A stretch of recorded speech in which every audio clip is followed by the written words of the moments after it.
Isang pinagpalang umaga, hapon, tanghali at gabi sa inyong lahat ng mga Katolikong tagapagsaliksi. At sa pagkakataong ito po, meron lang po akong video handog sa inyo na kung saan ito po ay nangyari sa punto por punto na meron pong pumasok na Sola Gracia Ministry. Ito po, atin pong pakinggang mabuti at atin pong pag-aralan ang nangyaring discussion po dito, friendly discussion, isang talakayan na kung saan ay merong nagtututol talaga no, sa pagka-Pope o Santo Papa ni San Pedro, itong Sola Gracia na si Brother Eugene. Tingnan po natin mga kapatid, mga kaibigan, at atin pong panoorin at pag-aralang mabuti. Sasagutin ka rin namin ng maayos. Bakit siya naging unang Santo Papa? Well, una siguro mong malaman, brother, ano bang ibig sabihin ng Papa? No? Papa or Pope simply means father or ama. Okay? So siya ang naging ama ng mananampalataya sa mga Kristiyano na pinili ng ating Panginoong Jesucristo. Okay? So baka hanapin mo kasi saan sa Bible yung Pope. So Pope is bagong termino yan ng papa or ama, no? So, in biblical biblical context tayo, siya ang ama na pinili ng Panginoong Jesucristo na maging ama ng kanyang simbahan, no? Unang ama ng kanyang simbahan. Okay, so ba't ba siya naging papa or ama? Okay, so malino naman kasi dito sa Matthew 16:18 na pinili siya ng ating Panginoong Jesucristo. Okay, so pinaunahan na kita anong ibig sabihin ng papa para hindi mo hanapin sa Bible, ha? Okay, so kung babasahin natin dito sa Mateo 16:18, bro, at sinabi ko naman na ikaw ay Pedro at sa ibabaw ng batong ito ay tatayo ko ang aking iglesia at ang mga pintuan ay hindi masisipaglaban sa kanya.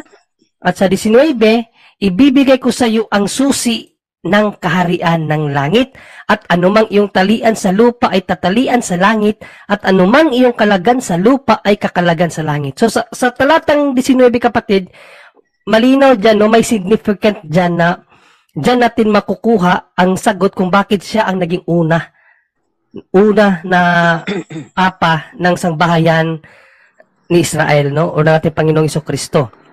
Susi, ano ba ang significant niyan? Bakit naging, ano ba ang malaking ugnayan niyan sa pagiging ama niya sa pananampalataya, no? Dahil tandaan natin, no, isa sa aaralin natin, yung historical context, no? Tandaan natin na ang Panginoong Jesucristo at ang mga apostol ay mga Hudiyo. So in views of Jewish culture, ano ba ang significant niyan, yung bibigyan ng susi ang isang tao? So babasahin natin sa Isayas. Kasi ito yung kultura nila no? So tinitingnan natin dito ang kultura ng mga Hudiyo.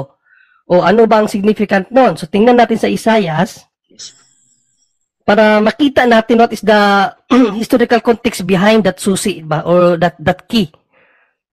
O sa mga Hudiyo na perspective. So ito ang ating mababasa sa 22-21 ng Isayas hanggang 22. At aking susuotan siya ng iyong balabal at patitibayin siya ng iyong pamingkis at ang aking ipagkakatiwala ang iyong pamamahala sa kanyang kamay at siya'y magiging ama sa mga nananahan sa Jerusalem. So napakalinaw dito na ang isang taong pinili, no, ay magiging ama, no, magiging ama sa mga nananahan sa Jerusalem at sa sangbahayan ni Juda. Sa 19, at ang katungkulan sa sangbahayan ni David ay iaatang sa kanyang balikat at siya'y magbubukas at walang magsasara at siya'y magsasara at walang magbubukas. So, parallel doon sa sinabi ng ating Panginoong Jesucristo, kapatid, no, na ang taong mapipili ay mayroon siyang kapangyarihan na magsara at magbukas. Kung babasahin natin to sa ibang salin, ang ating mababasa dito, no? Ibibigay ko sa kanya ang susi ng sangbahayan ni David. So dito natin nakikita na yun palang nabibigyan ng susi, no? In Jewish culture, no? In Jewish culture, itong mga nabibigyan ng susi, kung babalikan natin sa 21, ay magiging ama ng mga taga-Jerusalem at ng mga taga-Huda. So, yan ang historical context, bakit si San Pedro ay nagiging ama ng mga mananampalatayang Kristiyano. No, dahil based on biblical passage, Yun talaga ang nagiging kung sa baga nagiging tungkulin ng isang taong pinili no ng ating Panginoong Diyos. Kaya nga dito sa 21:17 hanggang 19, si San Pedro ang kinausap ng ating Panginoong Jesucristo na mga laga sa kanyang kawan, kapatid, no? So 21:15, ito ang ating mababasa. Pagkahain nila, tinanong ni Jesus si Simon Pedro, "Simon, anak ni Juan, iniibig mo ba ako ng higit sa mga ito?" "Opo, Panginoon, alam ninyong mahal ko kayo," tugon niya. Sinabi sa kanya ni Jesus, "Kung gayon, pakainin mo ang aking mga tupa." So 3 beses yan, para hindi na natin mahabaan pa. 3 beses yan binanggit na tinanong ng ating Panginoong Jesucristo kay Pedro. 3 beses din yan sinagot ni Pedro. So diyan natin makikita na siya talaga ang naging una sa lahat ng mga apostol na maging ama sa sangbahayan ng ating Panginoong Jesucristo, no? At isa pa dito sa Mateo 10:20. Mateo, ano ba yun? 12:1, no? Makikita natin dito na ang una sa lahat ng mga apostol si Pedro. Tinipon ni Jesus ang 12 alagad at binigyan sila ng kapangyarihang magpalayas ng masasamang espiritu at magpagaling ng mga karamdaman. Sa 2, ito ang pangalan ng 12 apostol. Si Simon ang tinatawag ding Pedro, siya talagang pinakauna, no? Si Simon na tinatawag ding Pedro, so siya ang pinakauna talaga sa 12 kapatid, no? So, ang context, no, para madali mong maunawaan, bakit siya ang unang naging papa? Dahil siya, sa 12, siya ang binigyan ng susi. At according sa kanilang kultura, yung nabibigyan ng susi, nagiging ama ng mananampalataya. Kaya, sa Christian era na, no, in same manner, hindi naman kasi nagbabago tawag dito, ang kalooban ng Diyos. Wala namang pagbabago yan, ayon ni Santiago. Kaya, nung binigyan ng susi San Pedro, nangangahulugan yon na siya ang pinili na maging ama, no, sa iglesia na itinatag ng ating Panginoong Jesucristo.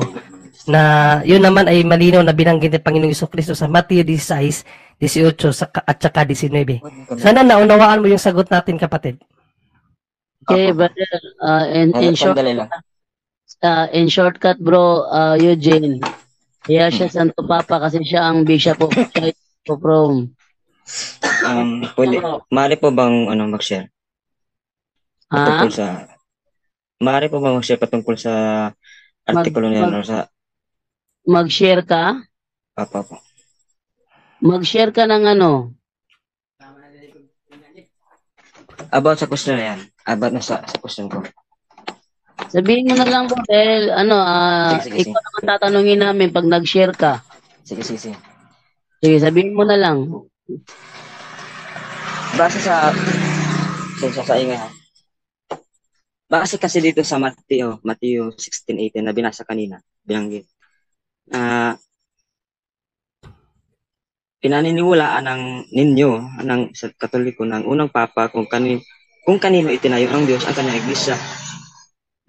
Ito, di ba, ito ang basihan nyo bakit naging Santo Papa si Pedro. Dahil sa posisyong ito, may kapamahalaan siya sa ibang mga apostol.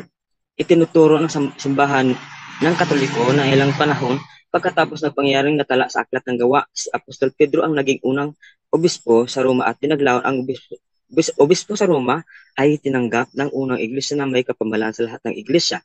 Itinuturo nila na ipinasa ng Diyos ang autoridad ni Pedro sa mga sumusunod sa kanya na naging obispo sa Roma. Ang katurang ito na ipinasa ng Diyos ang autoridad ni Pedro, ang kanyang mga kahalili ay tinatawag na pagsasali ng pagka-apostol, para may basehan kayo na may susunod sa pwesto ni Pedro. Tinitindigan din ng simbahang Katoliko na si Pedro ang kanyang mga kahaliling apostol ay hindi nagkakamali kung nagtuturo sila ayon sa kanilang posisyon bilang mga papa. Ang tawag sa hindi pagkakamali ito ay ex cathedra. Itinuturo ng simbahang Katoliko na dahil hindi maaaring magkamali ang papa, siya ay hindi nagkakamali, gabay ng simbahan sa lahat ng katuruan. inaangkin ng simbahang Katoliko na kaya nitong tuntunin ang linya ng Papa mula kay Pedro at yun na yun para masalin ang kapangyarihan ni Pedro ang kanyang pagiging Papa at ginamit ang argumentong ito upang patunayan na ang simbahang Katoliko ang tunay na iglesia dahil ayon sa kanilang interpretasyon sa Mateo 16:18 itinayo ni Kristo.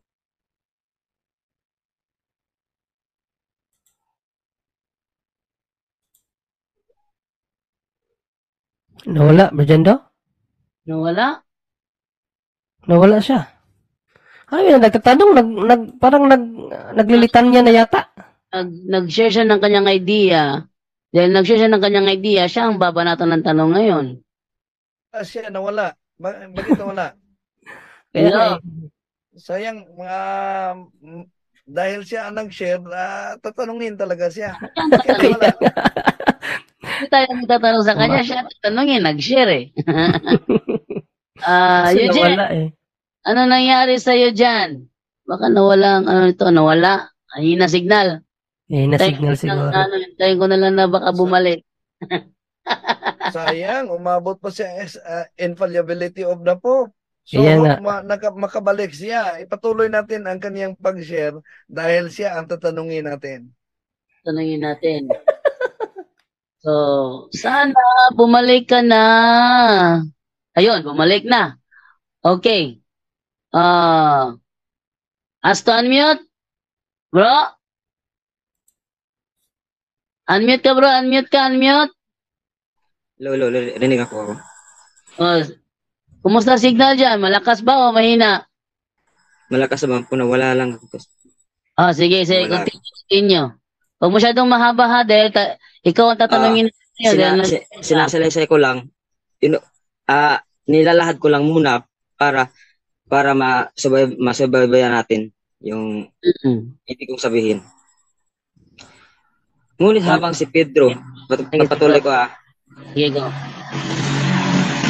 Ngunit habang si Pedro ang sentro sa pagkalat ng Ebanghelyo, ang kahulugan sa likod ng Mateo 16:18 na ito 19, kung titingnan sa tamang konteksto ang katuruan ng kasulatan, hindi nito kailanman itinuturo na may mataas na kapamalaan si Pedro sa ibang mga apostol o sa ibang mga iglesia. Tingnan din ang gawa. So, binigay ko na yung mga verses kung saan nagpapatunay na hindi si Pedro ang Santo Papa. Hindi rin itinuro sa kasulatan na ang obispo ng Roma o sinumang obispo ang kailangang maging tagapamahala ng iglesia. Hindi rin tinala sa kasulatan na nakarating si Pedro sa Roma. Sa halip, may isa lamang banggit sa kasulatan na sumulat si Pedro mula sa Babylonia, isang pangalan ng lugar na minsan ay ginagawang taguri sa Roma. Mula sa nag-iisang talatang ito at makasaysayang paglawak ng impluensya ng obispo ng Roma, nanggaling ang katuruan ng pagiging pangunahin ng obispo ng Roma. Gayunman, ipinakita sa kasulatan na ang autoridad ay hindi lamang kay Pedro kundi para sa lahat ng apostol. Na mababasa mo ito sa Efeso. Malapit na po. At ang karapatan ng pagkakalag at pagtatay na idinikit kay Pedro ay pinaghatian din ng mga lokal na iglesia, hindi lamang ng mga taga-panguna ng iglesia. Gayun din, hindi nakikita saan man sa kasulatan na upang maingatan ang iglesia sa pagkakamali, kailangan ipasa ng mga apostol ang kanilang autoridad sa kanilang mga kahalili. Ang pagsasali ng pagka-apostol ay pinilit na pinalabas sa mga talata na ginagamit ng mga Romano Katoliko upang suportahan ang doktrinang ito. 2 Timoteo 2, chapter 2, verse 2. Diba ito yung, ano yung sinabi doon sa 2 Timoteo? Yun yung sandali dahil naka-phone lang ako. Di ako basta-basta maka-open ng Bible.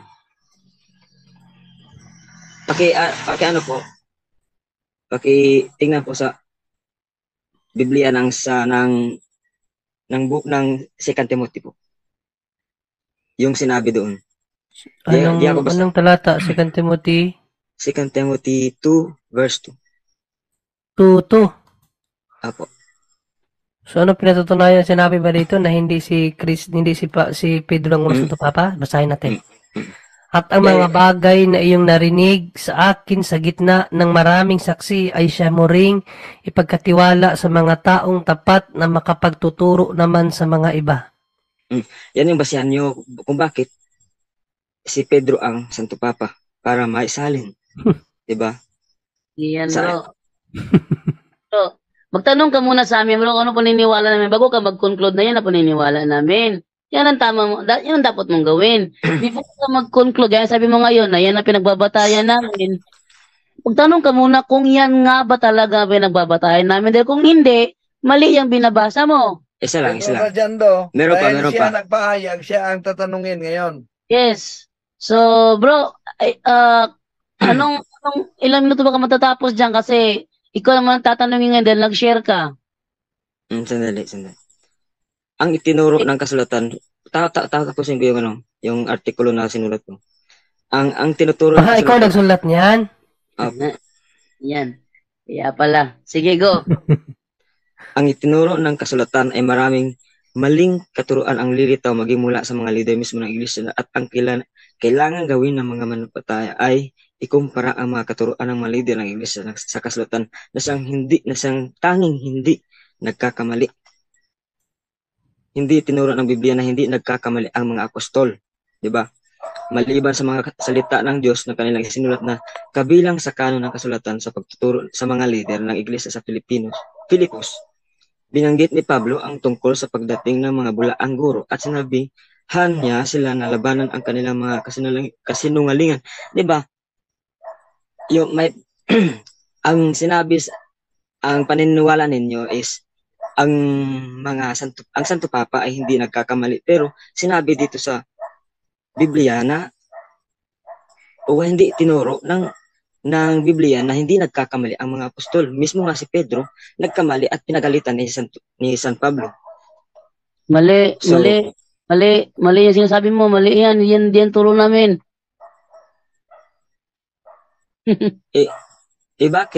Bakit gano'n ang sabi ng Hindi yan ang turo. bakit yun ang yung turo sa simbahan na hindi nagkakamali ang Santo Papa? Ang ibig sabihin sa amin dyan, pag silang nagturo, walang mali sa kanilang turo. Yun sa amin. Pero sa personal, halimbawa, nakapagmura, mali yun. Pero hindi na tinutukoy sa amin eh. May tanong muna ako sa kanya, bro. Isa. Wait lang, Brother John Ray. Sige. Ano bro, ready ka na patanong? Sige po. Ready ka na? O sige, sino mauna? Brother John Ray o Brother Wendell? Ako muna, bro.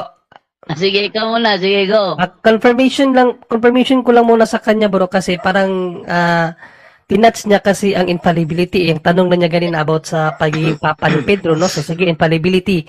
So, may tanong ako sa iyo, bro. Sakaling ang Panginoong Jesucristo ang manalangin sa iyo na hindi ka hindi ka magkamali sa pagtuturo, mangyayari ba yung panalangin ng Panginoong Jesucristo sa iyo o hindi? Yan. Sagutin na, bro. Ano nga ulit yun? Okay, ibalik ko yung ibalik ko yung pagtatanong. Sige. Sakaling ang Panginoong Jesucristo mismo ang manalangin sa iyo na ipapanalangin niya sa kanyang Ama na gabayan ka at hindi ka maaring magkamali sa pagtuturo, mangyayari ba yun o hindi? Yan. Mangyayari. Ang panalangin ng Panginoong Jesucristo mangyayari na hindi ka magkamali sa... Oo, mangyayari.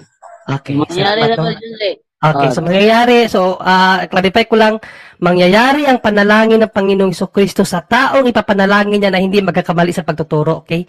So, ito ang sinabi ng Panginoong Jesucristo kay San Pedro, no? And the Lord said, Simon, Simon, behold, Satan hath desired to have you, that he may sift you as wheat.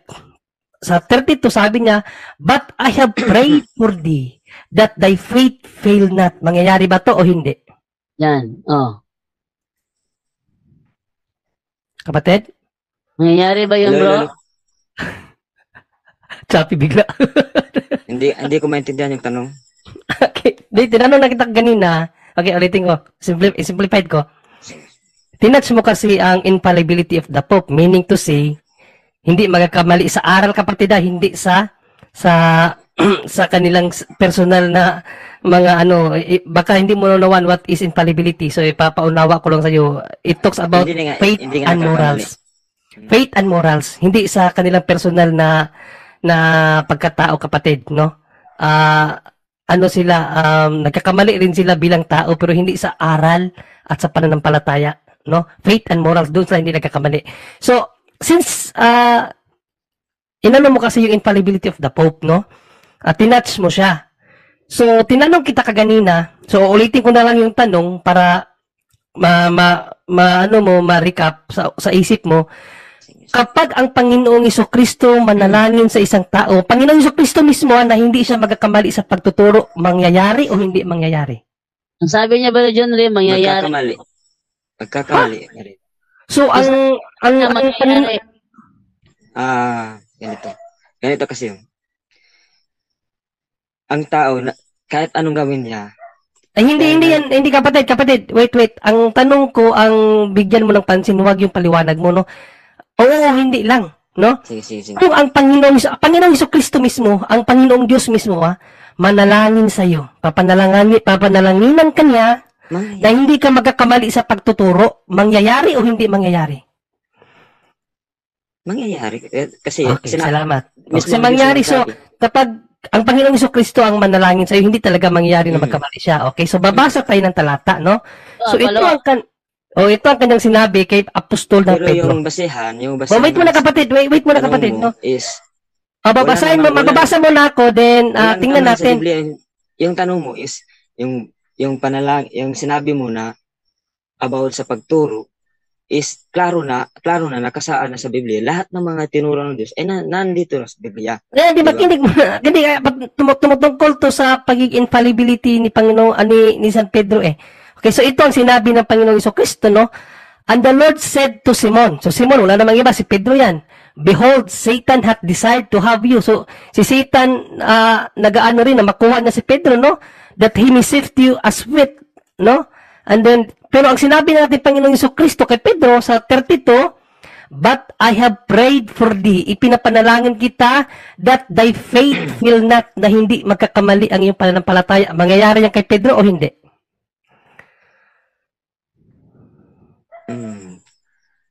Ang Panginoong Jesucristo mismo ang nagpanalangin sa kanya. Okay, sagot brother, mangyayari tayo na hindi magkakamali si Pedro o hindi mangyayari yon? Tricky kasi yung tanong mo kasi ang tao, nagkakamali yun. Nagkakamali, di ba? Siyempre, Wait lang player muna na pang- Brother Eugene. No, Wait lang muna Brother Eugene. Ang binasa ni Brother John Ray, sinabi ni Kristo, ipapanalangin kita yung question mo kasi is, that your faith, ang pananampalataya mo, fail not, hindi magkakamali. sandali, i-establish muna natin yung turo ng Biblia. Establish muna natin. O sige, Brother Hindi. John Ray, sige, ako na lang Yes, maglalagay ng verse. Ako na lang maglalagay ng verse para makita niya pag nagsalita ako, ano? Okay. Ito yung ginamit ni Brother John Ray, no? Sa King James Version, Luke 22, verse 32. 32. O 32. Ito yung binasa ni Brother John Ray. Tingnan mo bro ha? But I have prayed for thee. Sabi ni Kristo, pinapanalangin niya si Simon Pedro. That Sige. your faith fail not. Nanalangin si Kristo na ang pananampalataya ni Pedro hindi magkakamali. Tanong ni Brother John Ray, mangyayari ba Sige. ang panalangin na hindi magkakamali si Pedro? So, anong context dyan? Anong pangyayari dyan? Bakit sinabi ito ni Sinabi Kristo? yan. Sige, brother, wait lang ha. Actually, ang role mo ngayon, ikaw yung sumagot kasi ikaw nag-share. Oo, Pero- tsaka, Brojando, ang gusto ko lang ipaano sa kanya kasi na sinagot na niya kaganina na kapag ang Panginoong Jesucristo ang manalangin sa tao, matutupad. Matutupad mangyayari. So, Mangyayari. ang Tapos ganito. follow-up question ngayon sa iyo, Brother Eugene, mangyayari ba ito dahil si Kristo nanalangin na ang pananampalataya ni Pedro ay hindi magkakamali? Mangyayari ba ito o hindi mangyayari? Tsaka ko muna sasagutin yung tanong mo. Teka muna Pag bro. na-explain ko na-explain ko sa iyo bakit nasabi to ni Kristo itong passage yan sa Bible. Sige. Bakit sinabi ni Kristo na nanalangin siya para kay Simon para hindi siya magkamali? Sige, ikaw ang paliwanag. Titignan ko sa Bible lang. Oh, sige, tingnan mo. Sagutin mo yan, ha? Oh. Bakit sinabi ni Kristo na nanalangin siya para kay Simon para hindi Anong magka... Sa to na yun? 8, di ba? Lucas 22:32. Hmm. 22:32. 30.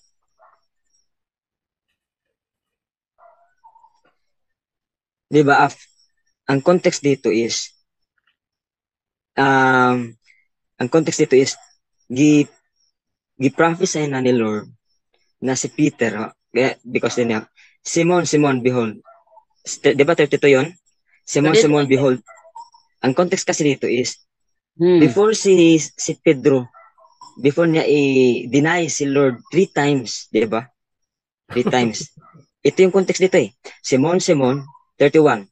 Simon, Simon, behold, Satan demanded to have you, that he might sift you like wheat. 32. But I have prayed for you that your faith may not fail. And when you have turned again, turn again, sabi ito, bantayan yung word, turn again. Ibig sabihin, nagkamali siya before siya na-turn again. This is a prophecy. Prophecy na ni Lord. Hindi pa nangyari dito. Hindi pa nangyari. Yan ang tanong ni Brother John Ray. No. Yan ang tanong ni Brother John Ray. May piglas pa eh. Ang tanong ni Brother John Ray sa'yo, nangyari ba? Hindi akin. Ang word na to, hindi akin. Mismo, nanggaling sa Luke na ginamit mo. Wait lang Sa bro. Luke mismo yan. Ang tanong ni Brother John Ray, nalangin si Kristo para kay Simon Pedro na hindi magkamali ang kanyang pananampalataya. Mangyayari ba yon o hindi mangyayari? Yun ang tanong. Klaro sa verses, klaro na.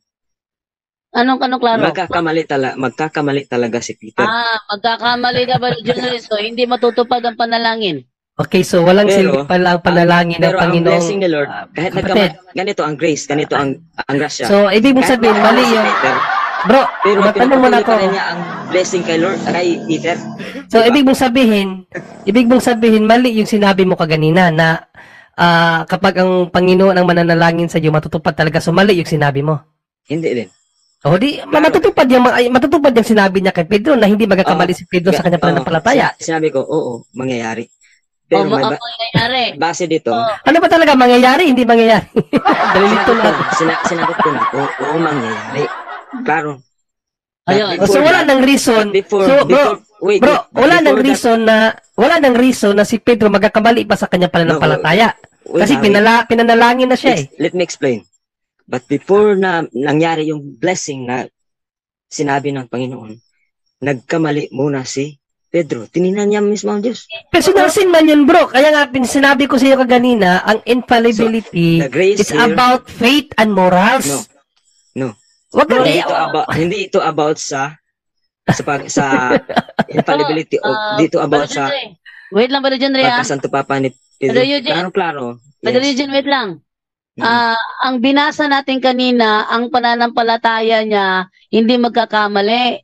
Yun ang binasa natin kanina. Idadalhin ni Kristo si Pedro para hindi magkamali ang kanyang pananampalataya. I challenge those who listen now, please open your Bible para maklaro ninyo na hindi ako basta-basta nagsasabi ng hindi lang ako nag-speculate. Bro, napakalinaw ng tanong ni Brother John rin kayo. Napakalinaw nire-review ko pa para maunawaan mo. Ikaw yatang dapat magbukas ng isip ngayon. Tanong ko Brother John rin ganito. Sinagot ko na po yung tanong kanina. So, dahil si Kristo ang nanalangin na hindi magkakamali ang pananampalataya ni Pedro, mangyayari ba yon o hindi mangyayari? Ulit lang tayo. Di ba sinabi ko, oo, mangyayari yun. Mangyayari Tapos, ba? Before nangyari yun, nagkamali si Pedro, di ba? Dilinay niya ang Diyos eh. 3 times pa nga. Hindi naman aral sa nagkamali si Pedro eh. No. Hindi naman aral eh. Dapat bumalik tayo sa Biblia. So, ibig sabihin, bro, ibig sabihin, pinipilit mo ngayon na yung panalangin ni Panginoon Kristo kay Pedro hindi naganap. Naganap na nga eh. O, ba't mo ipipilit na nagkamali si Pedro kung naganap yun? But this is not about the authority of Peter as No, it's not about the authority. The matter here is the As- infallibility. Bro, before you, siguro, no, before you, give, tawag dito, itong sa aral namin, no, critic.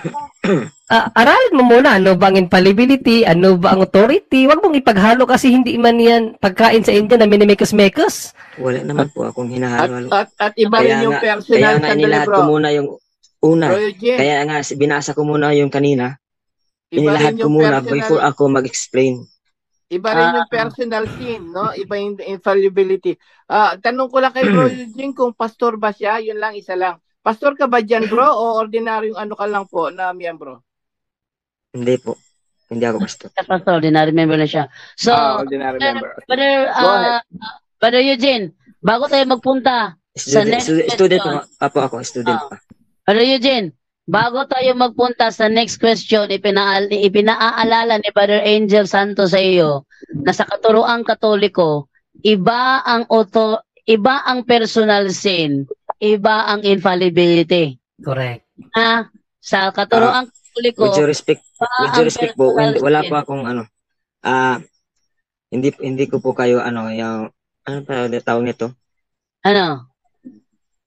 Hindi ko po kayo dinadaw. Ang akin lang is itong passes na ito is about lang po sa Yes, bro. hindi po Yes, about bro. sa authority ni Peter as Pope. Yes, bro. Pinapaliwanag lang ni Brother Angel na batay sa katuroang Katoliko, iba ang personal sin, iba ang infallibility. Iba ang personal sin, iba. Halimbawa, Santo Papa ako. Di ba? Santo Papa ako. Pag ako nagturo, yung turo ko walang mali doon. Galing kay Kristo yun. O, walang mali sa ituturo ko. Pero kung ako mismo bumulakbol, nagkamali ako Yun nga. bilang tao, pero hindi ako nagkamali bilang papa. Yun ang Correct. katuruan ng Katoliko. So, Brother Yun nga. Eugene, Brother John, Hindi meron nga. kang question? Wala O, nga mali wala nga mali sa inyo. Wala. Yun yung Pero- naman ang question ko sa kanya, bro, dyan. Si bro Pero- Wendell. Baka may question si bro Ang Wendell. tanong, May tanong ako. from the Bible ba to? Bible, bro. Ay, binasa nga natin. Mm. Binasa Pero- ng... Radyan daw, may Pero tanong yung ako. sige. Sige, Brother Wendell. Ikaw naman ang tanong, Brother Wendell. Okay, unang tanong ko, kapatid, ano ang pagkakaiba sa infallibility at sa indefectibility? Ayun. Pagkasagot, Brother Eugene. Ano ang pagkakaiba ng infallibility I don't know. indefectibility? Hindi ko po alam. Kasi Hindi niya alam, Brother Wendell. Okay. Yan ang mahirap. Palitan. Mm. Ito ang sunod. Sinabi mo kanina na hindi si San Pedro ang unang papa ng simbahang Katoliko. Nang ipinahayag mo na hindi si San Pedro ang unang papa ng simbahang Katoliko, ibig mo ba sabihin alam mo ang katotohanan? Opo, based po sa Bible na binasa ko dito. Very good. Follow-up question. Nang sinabi mo na hindi si San Pedro ang unang papa at inamin mo ngayon na alam mo ang katotohanan base sa Bible na binasa mo. Tanong, kung hindi si San Pedro ang unang papa ng simbahang Katoliko, sino ang unang papa ng simbahang Katoliko kung hindi si San Pedro?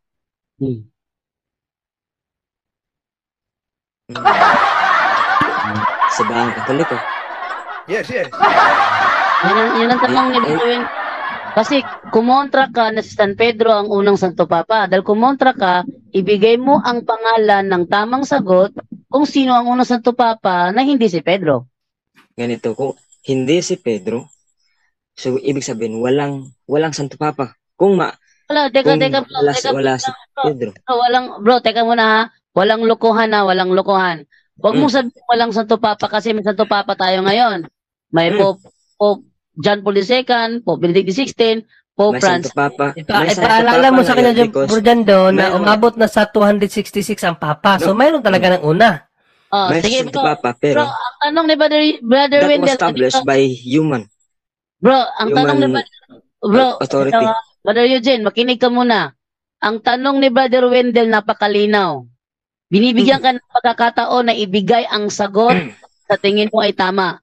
Kasi meron kaming po John Paul II, meron kaming po Benedict XVI, meron kaming po Francis, meron kaming mga Santo Papa. Ang tanong ni Brother Wendell, sino ang unang Santo Papa kung hindi pala si Apostol Pedro? Hindi So, ko alam.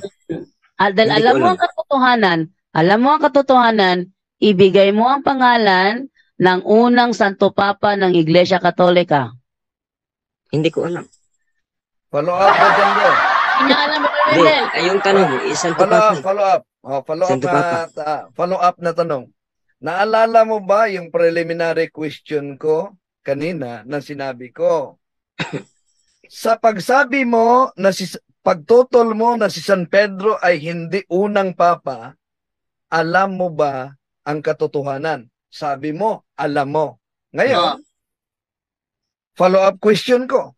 Dahil tinutulan mo na si San Pedro ang unang papa, ibig sabihin, merong unang papa na hindi sa San No. Pedro. Kaya ang tanong ko, sino ang unang papa ng simbahang katoliko kung hindi si San Pedro? Ngayon, sabi mo, hindi mo alam. Alin ang totoo? Yung una mong sagot na alam mo ang katotohanan o ngayong sagot mo, hindi mo alam? Wala naman. Sabi ko, hindi ko alam kasi wala naman talagang Santo Papa dapat. Brother Eugene, hindi tinatanong ni Brother Wendell kung meron na bang papa sa panahon na yan o wala bang papa sa panahon na yan. Ang tanong ni Brother Wendell, sino ang unang Santo Papa? Ibigay mo ang pangalan. May ibibigay ba ako kung sino kung alam ko? Kasi kumontra ka eh. Kasi bro, ito kumontra ka Yes, sa... unang-una naman talaga, walang Santo Papa na dapat. Bro Eugene, hindi tanong Paano ni ko ibibigay? Kung wala naman talagang Santo Papa, paano ko ibibigay yun? Brother Eugene, makinig ka mo. Yung tanong mo is, sinong unang Santo Papa? Brother Dapat. Eugene, makinig kang mabuti ha. Makinig kang mabuti. Hindi tinatanong ni Brother Wendell kung meron na bang Santo Ikot mo lang yung Papa. tanong eh. Makinig ka. Makinig ka muna. Oo, nakinig ako. Ito, ulitin ko i-refresh ko para maunawaan mo yung tanong. Brajendo. Ganito na lang. Brajendo, palitan ko na lang ang tanong, Brajendo. Okay, palitan mo na lang. Okay. Ginamit mo kanina ang Mateo 16:18 na sabi mo na itong talata na ito ang pinagbatayan ng simbahang katoliko upang patunayan na ang katoliko ay iglesyang tatag ng ating Panginoon Jesucristo. At si San Pedro ang unang papa. So, therefore, tinututulan mo na si San Pedro ang unang papa, tinututulan mo na ang iglesia katolika ay tatag ng ating Panginoon Jesucristo. Tanong, kung ang simbahang katoliko ay hindi tatag ng ating Panginoon Jesucristo, sino ang nagtatag nito? Yan. Yan ang tanong ni Wendell sa akin nung Sabadista pa ako. Okay. Sige, Brother Eugene, pakisagot. Kung hindi si Kristo, ang founder ng Iglesia Katolika, sino? Kung hindi si Kristo, klaro na kung balikan natin ng history, is ang original Roman Catholic, dalawa eh. Original Catholics, dalawa kasi yun. 'Di ba? Alam niyo eh. Roman Catholic, pero marami ang hindi nakakaalam tungkol sa mga Greek Catholics, which is Bro, hindi yan ang tanong. hindi nakila. No. Balikan ko muna para in-establish ko muna yung sagot ko. Sige, establish mo. Huwag masyadong mahaba kasi hindi yan ang tanong eh. Ang tanong pangalan ng ibigay mo sagot. Kasi nga yung mga Catholics is original talaga is meron talagang Catholics. Meron talagang Catholics. Sino ang founder nun? Tapos dalawa yun. Yung founder ay hindi ko alam. Basta yung specific founder, pero ang alam ko is sila mismo nanggaling yun ito sa mga apostoles. Pero hindi si Pedro ha. Hindi, kahit nga si Pedro hindi nakarating doon sa Roma. Brad Jando, follow up lang ako, Brad Jando. Brother Wendell, hindi siya sumagot kung sino ang founder. Sige, follow up lang ako dahil sinundan ko yung sagot niya. No, nag-overtime na tayo. So ito lang konting follow up ko. Pero sabi mo kapatid, wala akong sabi mo kapatid, batay sa history. Dalawa, no? Dalawa ang Roman Catholic at yung Eastern binanggit mo. Pero di mo tinukoy sinong founder. So, nang binanggit mo batay sa history, tanong ko, binanggit mo ang history. Sa Gloriar Encyclopedia Volume 5, page 106, sa World History by Gregorio Zaide, page 123, alam mo ba sa kasaysayan sino ang founder ng Simbahang Katoliko? Ito this is based lang ito sa ito isasagot ko is ito dapat ang nararapat. Dahil kung hindi mo talaga alam, dahil nakikinig ngayon ang Panginoon sa atin, sasabihin ko, hindi ko alam. Sige, hindi niya alam, Brother Wendell. Maglabas ba ako ng ebidensya o hindi? Alam. Brother Wendell, maglabas ako ng ebidensya o hindi? Sige, ilatag mo muna. Yun na lang ang wakas kong tanong. Sige, ito yung ebidensya. Ayan, Glorier's Universal Encyclopedia, Volume 5, page 106. History ito, ha?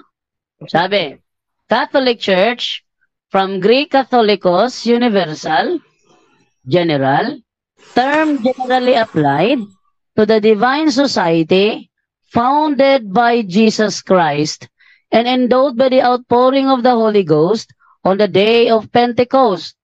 More specifically, the name denotes the body of the faithful in communion with the Bishop of Rome, hence often called Roman Catholics. Yan. Brother Wendell, binasa ko ng ebidensya. Anong tanong mo? Yan lang, Brad. Overtime na tayo. Pabalikin na lang natin siya sa susunod. Sige po. Kasi labas na po kasi tayo sa Bible. Brother Eugene, based sa ikaw ang unang bumanggit ng history. Siya ang unang gumamit. Ikaw ang unang ginamit bumanggit. ko ang history as reference. Ginamit ko ang history as reference.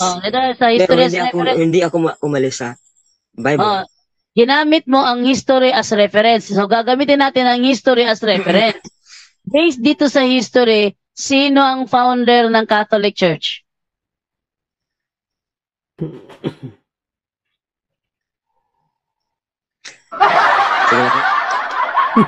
Eugene. Pag-isagot mo na Eugene kasi ikaw ang unang bumanggit ng history as reference. So ito Sinabi ko na. History as reference. Sino ang founder ng Catholic Church based sa history of reference?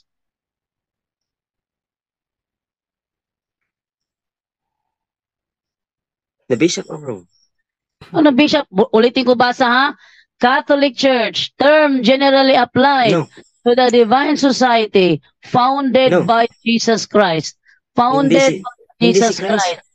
Hindi si Christ. Hindi nga nakapunta si Lord sa Roma eh. Sinabi sa Roma. Dapat. Wala naman sinabi dyan sa Roma. No. Diba? Dapat ang sige, sabi mo sa Roma. Maging Santo Papa is taga-Roma dapat. Roma. Hindi daw nakapunta sa Roma kung may bababasa kung nakapunta siya. So aaminin mo, mali ka. Eto brother Eugene ha. Ito nakalagay sa Bible. Sa Bible bro, sabi niya hindi nakarating sa Roma si Apostol Pedro. Pag may nabigay ako sa iyo. Si Cristo daw, Brother Angel. Ito bro. Isa pang history as reference pa rin. Sabi ganito, the history of the Roman Catholic Church began Rome in Jerusalem almost 2,000 years ago. So sa Jerusalem nagsimula, hindi sa Roma. Tuloy ko lang ang basa. About 120 persons were gathered there. They were followers of Jesus Christ, and they were awaiting the coming of the Holy Spirit He had promised to send them from heaven. The day on which the Holy Spirit came down is considered the birthday of the church. The church may be described as the society that Jesus founded. Tanong kapatid, sino ang founder ng Catholic Church batay do sa history na reference? Ang pinag-uusapan naman natin dito is hindi kung sino ang founder, di ba? Hindi, ang tanong ba Wendell kasi, sino ang founder? Kasi sabi mo, hindi Bakit? si Jesus Christ. So, ayon sa history, sabi mo Sino? ayon sa history, hindi si Jesus Christ ang founder. So, nilalabas na yun dito. So, sino ang founder, bro? Pasensya na sa ano. Christ. Wala na akong masasagot dyan. Oh, wala na, ipit na. Okay, bigay ko muna kay Hindi Brother po. Romel Palma. Hindi po ako naipit. Brother Romel Palma, meron kang gustong itanong sa kanya?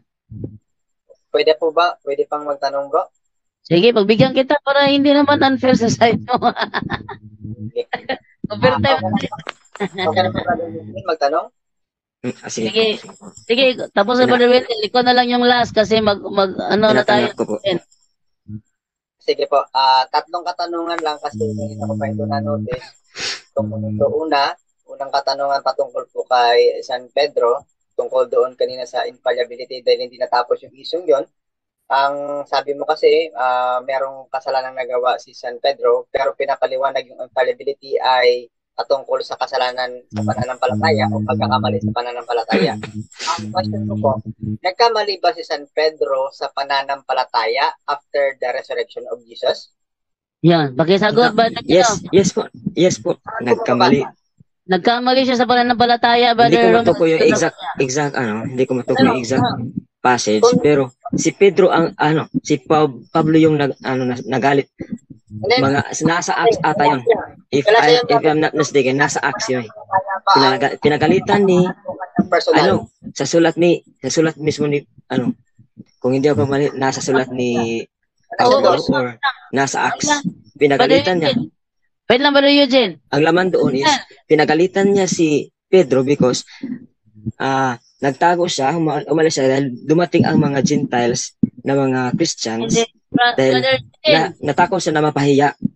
Brother Eugene, hindi yan ang tanong ni Brother Romel. Ang tanong ni Brother Romel, pagkatapos ng resurrection, nagkamali ba sa pananampalataya si Apostol Pedro? Nagkamali ba sa pananampalataya si Apostol Pedro? Yun ang tanong niya. Nagkamali o hindi? Yun yung nagkamali sa faith, di ba? Faith. Brother Romel.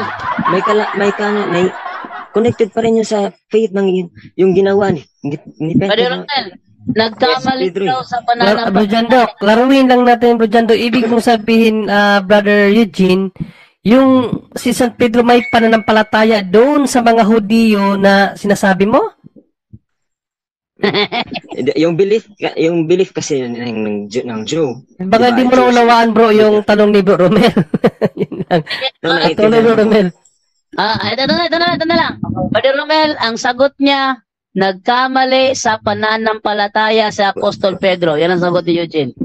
With due respect po, mari pong si Bro Wendy lang Tapos sa si Brother Wendell, si Brother Romel naman. para clear. Sige, Brother Romel, go ahead. Okay, sige. Pahayaan ko yung tanong na yan dahil sasagutin ko lang sa isang rebuttal video. Ito na lang. Number 2, question. Gumamit ka kanina ng history. Tanong ko sa'yo, ano ba yung mas pinapaniwalaan? Nawala, Brother Romel, nawala. Ano yung kanya mas pinaniniwalaan? Ano yun? History o Bible? Sa'yo, Brother Eugene. Ano daw ang mas pinaniniwalaan mo? History o Bible? Hindi ba obvious? Bible. Kasi Bible yun daw. naman talaga ang basehan natin sa paniniwala natin, di ba? Bible. Okay, thank you. So, last question para hindi tayo magtagal. Sabi mo kanina, nanggaling sa Apostoles ang Katoliko. Confirm ko lang, tama ba yung sinabi mo? Ano po? Sinabi ni Brother Romel na sinabi mo raw kanina na nanggaling ang Katoliko sa mga Apostoles. Kina-confirm niya kung totoo ba yung sinabi mo kanina o hindi. Sorry, sasagot ko kanina is namali ako nung sa statement ko. May mali ako nun. Nagkaroon. Sige, clarify ko. Dahil mali pala yung statement niya, saan nanggaling ang Katoliko kung hindi sa apostoles? Yun. Saan daw galing ang Katoliko kung hindi sa apostoles? Maybe sa mga kuan. The word is maybe. So maybe sa mga Christians na na-convert or yung mga Christians na convert to believe in Christ. Doon siguro nanggaling yun. Pero kung sasabihin natin specific, wala akong may sagot dyan. Okay, salamat. So naniniwala ka kapatid sa John chapter 8 verse 32 that truth will set you free? Kapatid? Opo. Okay, thank you. So, sa sinabi mo maybe, sabihin pala, sinagot mo ako sa hindi katotohanan? Hindi ko sabing hindi katotohanan. So, Kasi ang tanong mo, ang tanong mo, obserbahan natin yung tanong mo. Kung hindi katotohanan, Yung tanong mo is kung sino ang kung saan nanggaling, di ba? Possibly sa mga Christian na convert. Okay. Saan ko mababasa yung possibly sa mga Christian na convert ng Catholic? Hindi ko alam. Kaya nga sinabi ko possibly. Hindi ko alam. O kaya nga, sabi mo kasi totoo yung sinasabi mo. Saan ko ngayon mababasa para malaman kung totoo yan? No. Ganito yun. Wala na akong hindi na kasi yan sa Bible eh. Wala na siya sa Bible. Hindi ko na siya masagot. Kasi about yan sa about yan sa origin. Wala pala sa Bible yan. Kung hindi mo masagot, wag ka nang gumugtong kasi wala ka naman sagot. Saan mo kinukuha yung sagot mo kung wala pala sa Bible yung mga sinasagot mo? Wala akong sinabing yung sinasagot ko, yung sinishare ko mo, is hindi sa Bible. Yung mga tanong niya, yung tanong niya. No. Yung tanong, wag niyo ipasa sa akin na ako ang walang hindi galing sa Bible. Yung mga tanong niya is hindi naman yan sa mga Bible, sa Bible ni. Bro, ang tanong bro, saan mo kinukuha yung mga sagot mo? Kasi kanina sinabi mo, hindi si Apostol Pedro ang unang papa. Saan mo kinukuha yung sagot mo? Ulit lang ba? Bible nga diba? Kaya nga kinaklaro eh. Saan mo kinukuha yung sagot mo kanina? Basta, wala akong intensyon na galitin. Kaya sinabi ko na galing sa Bible yung sinasagot ko. Pero yung tanong ninyo is hindi na galing sa Bible. Wait lang bro. Kanina, i-recall ko lang to Ikaw ang kanina, pinahinayaan kita na mag-share. At based sa share na ginawa mo, may binanggit ka, wala sa Bible. Yung sinabi mo na hindi Apostol Pedro, ang kasi sa dahil yung sinabi mo bro na hindi si Pedro ang unang nagkakamasama na tayo dito, hindi na to pag-share ng mga salita ng Diyos. Pasensya na. Ano ba naman to? Bro, tinatanong kita kasi yan ang shinare mo kanina. Hinayaan kita mag-share kanina, sagutin mo ang tanong saan mo kinukuha yung sinulat mo na shinare mo kanina na hindi si Pedro ang unang papa. Sa Bible mo kinuha yon? O saan mo kinuha yon? Bible po, kasi binigay ko nga yung mga verses doon, di ba? Sa Bible mo kinuha yon. Tanong, saang talata sa Biblia mo nabasa na hindi si Apostol Pedro ang papa sa Iglesia Katolika? Klarong-klaro yan sa sa verse doon, di ba? Saan? Ang topic doon, ang context doon is about sa authority, hindi authority. Hindi yan ang tanong. Hindi ako natatanong sa authority. Ang tanong ko, saan mo nabasa sa Bible na hindi si Apostol Pedro ang papa sa Iglesia Katolika? Saan mo nabasa sa Bible yon? Wala naman talaga sa Bible. Teka talaga. Kanina nag-share yung ka. Yung tanong mo saan mo mababasa na si San Pedro ang Santo Papa? Di ba yun yung tanong mo? I-recall ko pakinggan mabuti ang tanong ko, i-recall ko. Napakalito naman ang hindi, klaro Kanina, hinayaan kita mag-share. Nang mag-share ka kanina, sinabi mo, sa share mo, hindi si Apostol Pedro ang Papa ng Iglesia Katolika. Tinanong kita, saan mo kinuha iyon na hindi siya Papa sa Iglesia Katolika? Ang sabi mo naman, sa Bible mo kinuha. So ang follow-up question, saan sa Biblia mo nabasa na hindi si Pedro ang Papa sa Iglesia Katolika dahil sabi mo sa Bible mo kinuha? Sige, saang talata yun bro na hindi si Pedro ang Papa sa Iglesia Katolika? Pasensya na, hindi ko na po yan sasagutin yung tanong mo kasi hindi na po healthy yung hindi na po kasi healthy yung ano natin yun. Ay, hindi tema, shinare mo yan kanina. Kaya ka tinatanong kasi shinare mo yan. Let us examine ourselves para walang masamaan dito. Walang Dapat sana bro, samaan ng loob dito. sana bro, before ka nag-share, siniguro mo sana na lahat ng isi-share mo nasa Bible. Hindi naman talaga yan. Ba yan? Nasa Bible. Wala sa Bible na hindi si Pedro ang unang Papa eh. Kaya ka ngayon nahanapan ng referensya kasi wala sa Bible yun. Pero ginigit mo ngayon, sa Bible mo kinuha. Yan napay tatalata, wala kang maipakita.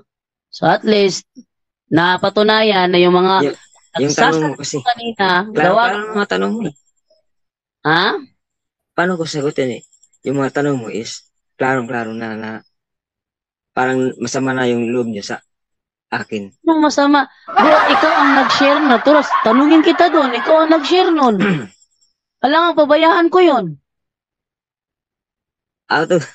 Sige. Oh, pero wala kang nasagot sa mga tanong. Yung tanong ni Brother John Ray, Brother Wendell, saka ni Brother Romel, wala kang nasagot na matino na galing sa share mo.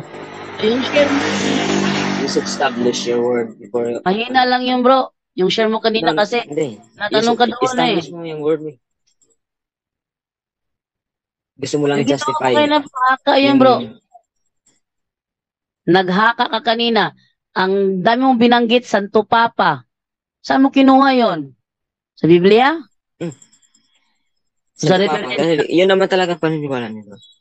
Hindi yung paniniwala na yun, bro. Kaya na ba ako sabi, hindi yan ang turo namin eh. Sige na. At least, bukan ulit tayo ha? Sana hindi ka magtanda dito. Balik ka susunod ha? Pwede bukas ng gabi, balik ka. Okay sa'yo yun? Okay po. Okay, thank you. To make his message known is our response.